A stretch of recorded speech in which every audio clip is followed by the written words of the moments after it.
Very much for the introduction. Thank you very much for the invitation, and thank you all for coming. So I'm not going to read out, which you've already read, of course. I'm going to try and here, and which I also did in more detail in my paper, to explore the experience of those in prison in Theresienstadt, their daily lives in what has been described by the prisoners themselves as an anteroom to hell. I'm going to talk about the role of cultural activity in this ghetto and its abuse for Nazi propaganda purposes, and finally going to talk about modes of, for lack of a better term, spiritual resistance. This is an image of Theresienstadt, Terezin today. It used to be a fortress in the 1780s, built in the 1780s. You can see that star-shaped fortress here. This was the ghetto. Most of the buildings are the same buildings that that were there back then. And here on the other side of the river, around here, is a small fortress of Theresienstadt that used to house political prisoners. That's a different ghetto, that's a different camp. I'm not going to talk about the small prison, which was for political prisoners. I'm going to talk about the ghetto, which was mostly for German and Czech Jews.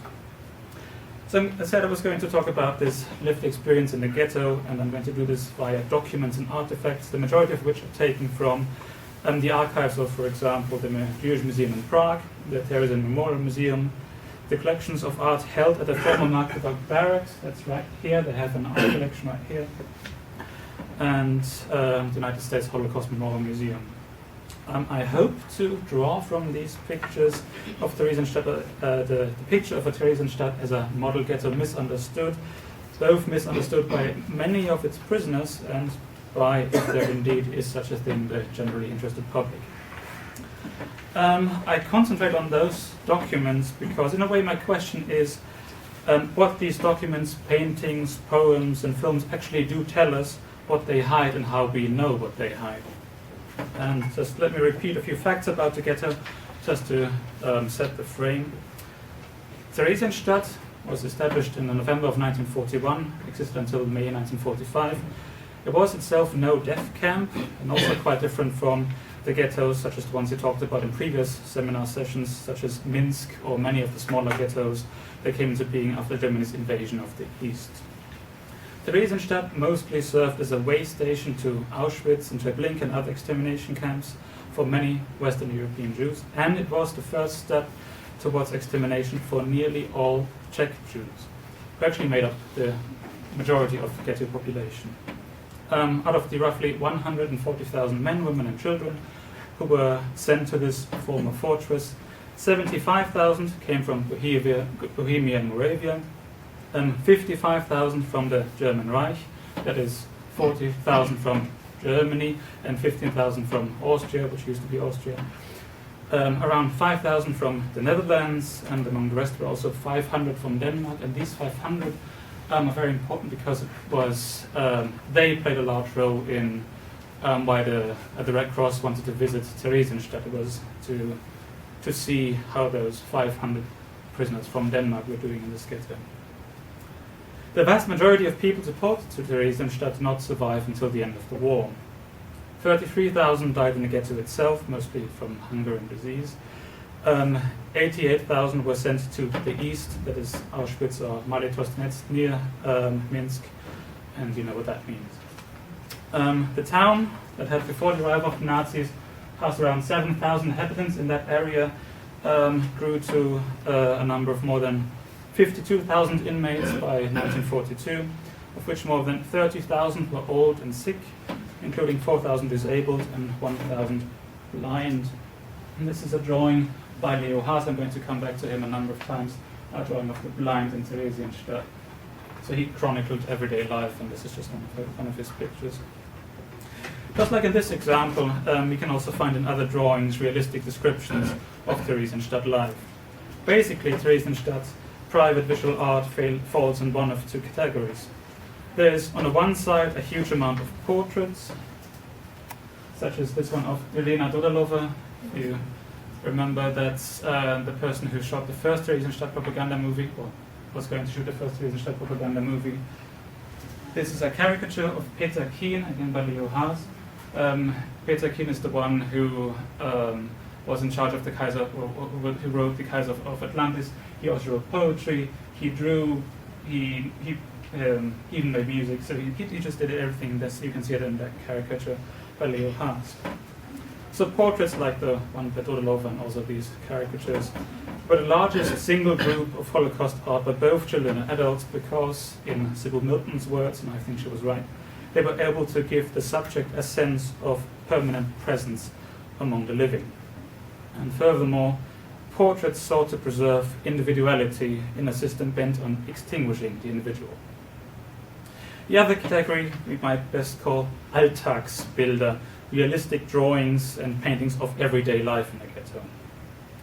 The fact that most of Theresienstadt's privately made paintings and drawings had such documentary character is partly explained through the contrary demands from the ghetto officials. Some art from the ghetto, especially drawings, was the direct result of the Kommandantur's need for work reports, for statistical overviews and illustrations of progress for the many building projects within the ghetto. The Kommandantur regularly called for such illustrations, which could be used for propaganda effort, and the artist employed at the Zeichenstube, the drawing office, therefore sought to secretly undo at night the propaganda images they had to draw during the day. Just one example of official work reports from the Zeichenstube. This just details what the central evidence, in charge of keeping records in Theresienstadt were doing all the day.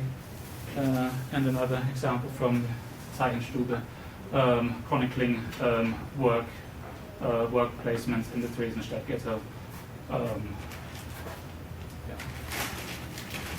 So the artists were doing this during the day and then doing the realistic drawings during the night. And Leo Haas describes the tasks of the artists employed in this Zeichenstube and their secret work as follows, and I quote, "Naturally, we were soon making use of this activity that was sanctioned by the SS, since we were employed by the government, and which we exercised as part of our work, to actually make studies and sketches of life within the ghetto, within the walls of the ghetto, camouflaged as official work. Especially Fritz Tausig and I myself were constantly encouraged to create this unique documentary testimony." Haas and some other artists had even managed to send some of their realistic drawings out of the ghetto through trusted Czech gendarmes working and guarding the ghetto.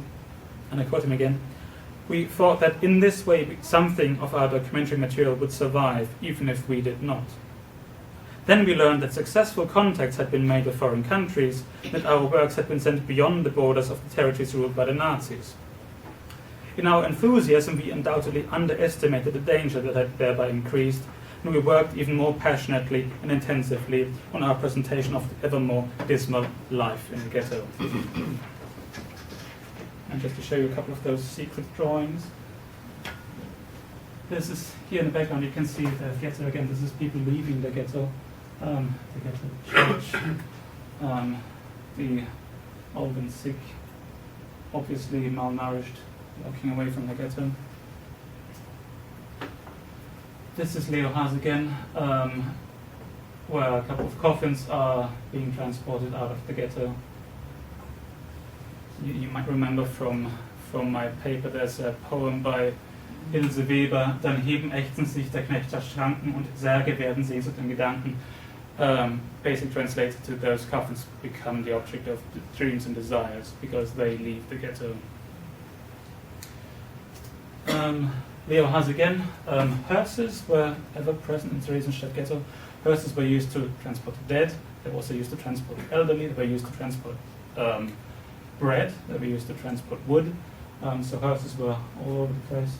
Leo Haas drew this. This is Feldman and Bloch, similar scene. Of course, not drawn by horses, but by other prisoners. This is Eduard Neugebauer, same idea.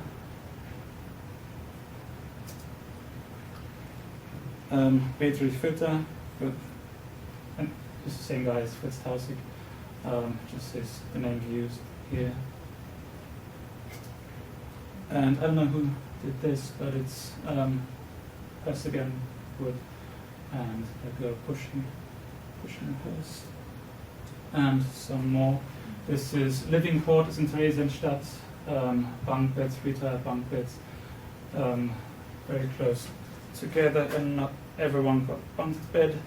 This is people living in the attics of those barracks, so there was not enough space. As I said, there were at times 50,000 people in this ghetto, so they had to live in the attics, and this is how this looked like.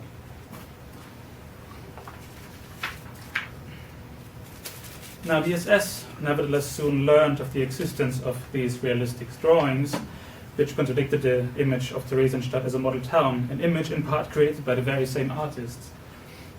The painters received a warning, so they could hide most of their drawings, either burying them or hiding them behind fake walls, and they left a small number of less drastic drawings behind, so as not to arouse any suspicion.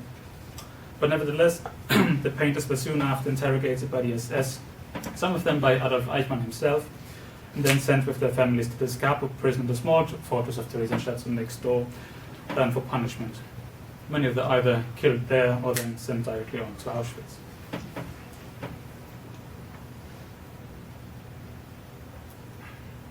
As I hope to have made clear with a few examples in the paper you've read, private poetry followed similar goals, only on an individual level. Here too, realistic descriptions of everyday life in the ghetto abounded, and poetry was used to come to terms with the everyday presence of suffering and death, and also with a new ethics brought forward by this environment, and ethics of survival.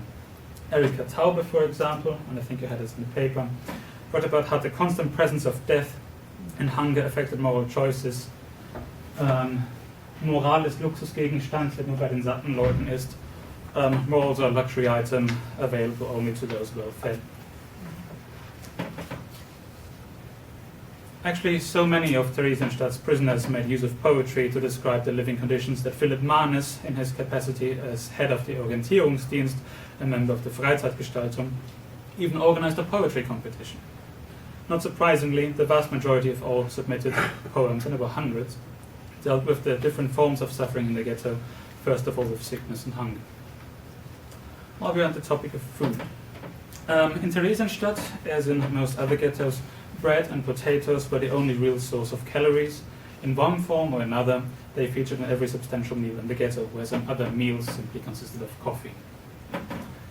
Therefore, potato shortages, such as in February 1943 and July 1944, were major issues in ghetto diaries, and the availability of potatoes became the topic of several stories, poems, and cabaret pieces. This is just, again, from the official work department, telling you that potatoes and bread were responsible for the calorie intake in the ghetto. Here again, that's the chart for potatoes and bread.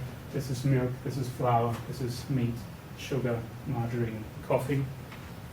So bread and potatoes were the most important sources of food, so people wrote about this. This is again by Leo Haas, prisoners in Theresienstadt looking for scraps of food, most likely potato peels. And this is Beatrice Lederer, drawing women as they're peeling potatoes in the cellars of those buildings. And just as one more example of how hunger could completely take over one's thoughts in the ghetto, let's look at how Ruth Silton, 10 years old when she arrived in Theresienstadt, describes how she and her friend Hans cope with the hunger situation. She writes, and I quote, "We think about food a lot. It's a major preoccupation since we never have enough. We don't have fantasies about having what we want. We don't think about cake or chocolate. We just think about having all we want and feeling sated. But just like flying, that never happens either." Quite understandably then, there were also cultural activities in Theresienstadt that first and foremost sought to distract the ghetto inmates from such thoughts about hunger and suffering, even if only for a while. The lectures, for example, were specifically designed to keep up intellectual life as it had been before the deportations, providing a space for the mind to venture beyond the confines of the ghetto, providing access to a parallel reality where for a moment hunger, sickness and death could be forgotten.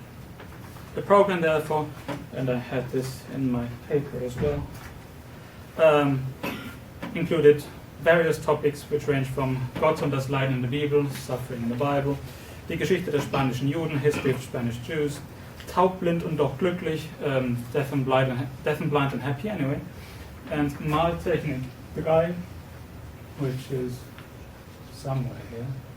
Anyway, Drawing 301. So, taking both Philip Mahner's group and other lecture series together, 2,430 lectures were given by 520 different speakers among the inmates. And they ranged from literature to medicine, from geography to theology, from history to engineering. And in the middle of hunger, fear and death, they were designed to be not only informative, but uplifting, which explains why the semantic field of life, for example, occurred 107 times in the titles of the talks, and the semantic field of death only 7 times, and the word hunger did not occur at all. There were also readings of poetry and plays, and Manes, he had no doubts about what should be read. He said Goethe should be read, and Goethe should be read, and of course Faust should be read. It's a strange figure, maybe we can talk about him later again. This is Professor Emil Utitz, that's actually still from the Theresienstadt propaganda movie, giving a lecture in the ghetto. Now, of course, this parallel world where suffering could be forgotten for a while was also especially important for children, as we can see, for example, in the Theresienstadt version of the Monopoly game. This is Schmelina, translates to usury or barter. Anyway, it's a Theresienstadt version of the Monopoly game, and the properties you can buy here, this is again the town of Theresienstadt from the first slide. The properties you can buy here are the properties or the places you could find in Theresienstadt, including the coffee house or the Hamburg barracks, Magdeburg barracks, which was the office for the ghetto self-administration. And there were chance cards. That's a get off jail free card. It says gut aufbewahren, don't lose it. I can't imagine what it must have meant to play these games with these cards and get off jail free card and then go back to normal life. This game was handed from one child to another, so the game survived and the children did not. Sports similarly played a role in this. Sports served to keep reality at bay. Basketball, volleyball, and table tennis were all played in the ghetto, but most important of all sports activities was football. This is soccer. Several teenagers from the children's home in the former Theresienstadt school, they reported on those football games in their own magazine, and the magazine was published between February and September 1944. And it's surprising at first glance to read their reports of these games, because they could just as easily describe a football game in freedom outside the ghetto. But this was the very purpose of these games, to introduce normality into a prison, to offer a world within the ghetto where, at least for some time, or at least for some of the inmates, that they could emerge victorious in a game, while victory on a grander scale was impossible. Also, it was, of course, the strong and healthy who dominated sports activities in Theresienstadt. That's not so much of a surprise, but not only on the football field, but also on the viewers' ranks. Many inmates were, and this is true for all of cultural activity in Theresienstadt, many inmates were simply too weak to attend such events, which also meant that the space for the spectacle itself was already removed from everyday ghetto reality. The dead and dying were not present, and this alone made sports events a space of distraction. The altogether more than 600 football players in Theresienstadt were the healthiest prisoners in the ghetto, as I said, and it's not surprising then that the most successful teams were those with direct access to more food than the rest of the ghetto population. This is the Terezin Football League and the results they played. The best teams were the Köche, the cooks, the Fleischer, that's the butchers, and the ghetto police. They dominated the league, and the Times, being a member of one of those football teams, meant that he could also expect better treatment from the SS guards, but that happened by chance, and also in other instances, all football teams were sent to the deaths together. The same was true for the actors on Theresienstadt stages. They offered distraction and illusion, but this did not mean that they were able to escape reality. Truda Poparova, now only known by her stage name that she took on after the war, Jana Shidova, remembers that, and I quote, "The actor's work was not easy. Each of us had his own full-time job in a camp. We could only devote our spare time, that was scarce enough, to the theater. The working day in the ghetto finished at 6 p.m. Between 6 and 8 we played for the public. Only after the performance we could study our further repertoire. Nearly every transport mercilessly destroyed one of our carefully rehearsed performances. The hero, the comic, the lover, wiped the grease paint off his face and went to Pakistan before the journey from which there was no return. But the play had to go on." This is Leo Haas again, drawing a cabaret performance in Theresienstadt, outside with music as well and people attending after work. So yes, indeed, there existed in Theresienstadt, in the middle of hunger, sickness and death, a cultural life that would not have found its equal in most European cities at the time, because things could be said on these stages that would have been the undoing of people outside the ghetto, but here these things could be said, because it was too late anyway, basically. And yet this should not lead us to misunderstand or misrepresent life in the ghetto.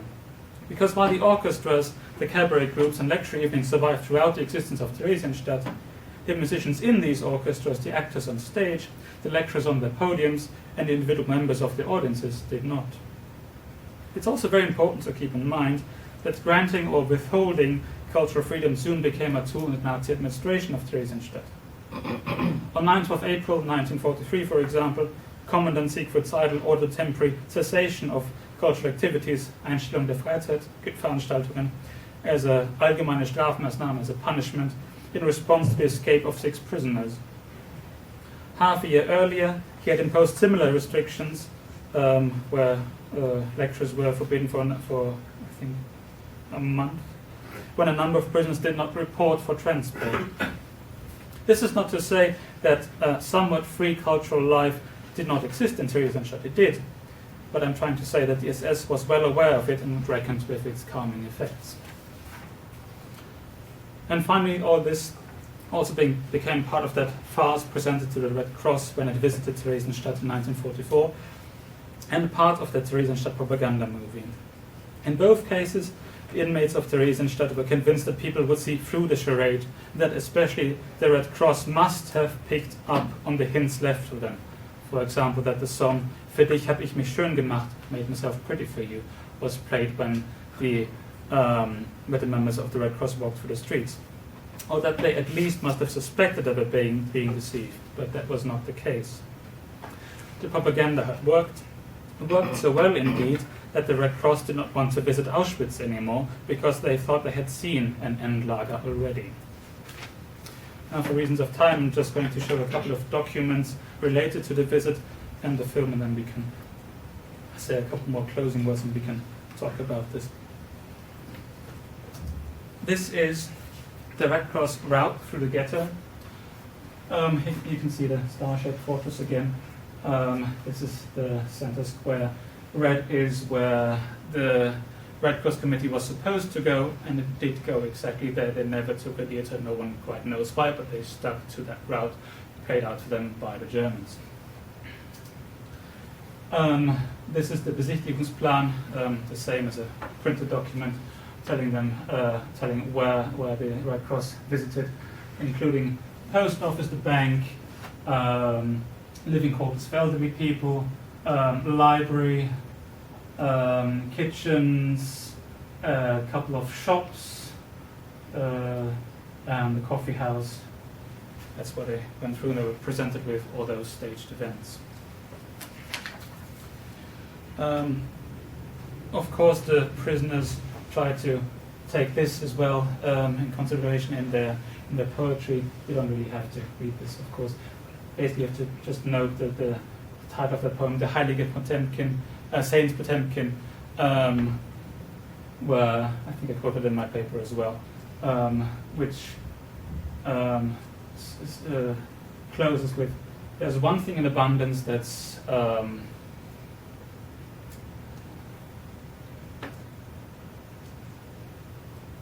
if I could remember. try to make an effort to translate that. If you're quicker than me to find this, please do shout. There's one thing in abundance, bans and prohibitions. Who on earth conceives of these? You are free to follow them all the time and unrestricted. So there's one thing in abundance, that's bans and restrictions in this Potemkin city. Everything else is just staged and fake.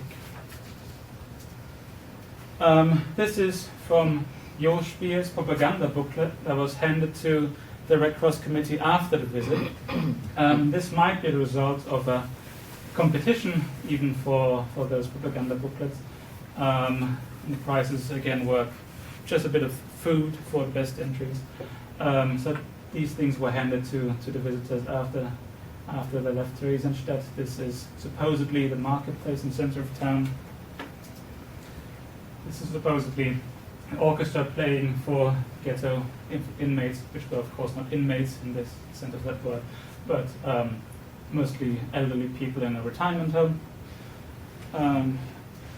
And this, the bank of Theresienstadt, Bank Theresienstadt, which of course in a way existed, but the ghetto corner you could get there were worthless, of course. So Jo Spier drew all these and they were handed out to the public. But he also drew for himself and people around him this. This is the Theresienstadt city arms according to Jo Spier, where you can see how life was really like in Theresienstadt. Again, same guy, forced during the day to write those or draw those pictures, and then in the night. And on the rest of the film crew trying to get a shot of the ghetto. This is an order ordering a dancer to be ready for filming. People didn't want to take part in the film, so they were ordered to take part in the film. In this case, she had to dance for the camera. This is an order. Basically, all you have to look at is they sent out on the 1st of September 1944 at half an hour before midnight, detailing that the next morning the whole barracks had to be ready for filming. So both the barracks and the people inside had to be ready to be filmed, and there was no refusing that. These are stills from the propaganda movie. This must be the football match or some other outside activity, where again it's mostly young people, mostly happy people, mostly well-fed people who brightly look into the camera for that movie. Except for her, it could never really exclude everything from those images, but that's just one moment in that movie. This here is the Council of Elders of Theresienstadt. Paul Epstein here, eldest of the ghetto, and his committee, appearing to plan things in the ghetto because supposedly they were in charge. Epstein was presented to the Red Cross as the mayor of the ghetto, which of course he wasn't, but the Red Cross believed that he was the mayor in charge. Of course, all the orders came from above, from the SS. This is again from the propaganda movie. People sitting in the cafe house, listening to a concert. You can actually all watch that on YouTube. It's on YouTube. And don't read the comments. Oh. Because too many people just really take that for reality, and you can see that in the comments. But if you just look closely enough, so there's a shot of the cafe house, people sitting there, supposed to listen to a concert, but all the tables are empty. There's no food, there's no drinks, there's nothing, there's just flowers. And you can go through all the stills of the movie. Maybe they didn't think that would be picked up, or it was left on purpose. That's also a theory, that if people only look closely enough, they would realize, but no one did. And this here is Kurt Geron, who shot the second propaganda movie, Der Führer gives the town to the Jews. This he is with Marlene Dietrich in Der Blaue Engel, and on the right he is with Hans Albers in the middle, and Charles Puffy. So Kurt Geron died in Auschwitz in 1944. Charles Puffy died in a gulag in 1943. And Hans Albers had a very successful career in German film after the war. Just a few closing words. At the beginning of this talk, and in my paper as well, I claim that the Theresienstadt propaganda still works, because it entered into cultural memory images of the ghetto as a rather safe place, as a place of culture and life. And no matter whether we look at the YouTube comments on the propaganda film or at some publications on the ghetto from the historical profession, I'll still think that holds disturbingly true. And I myself may be guilty of perpetuating this because I too have concentrated on the cultural life of the ghetto and excluded other things from view.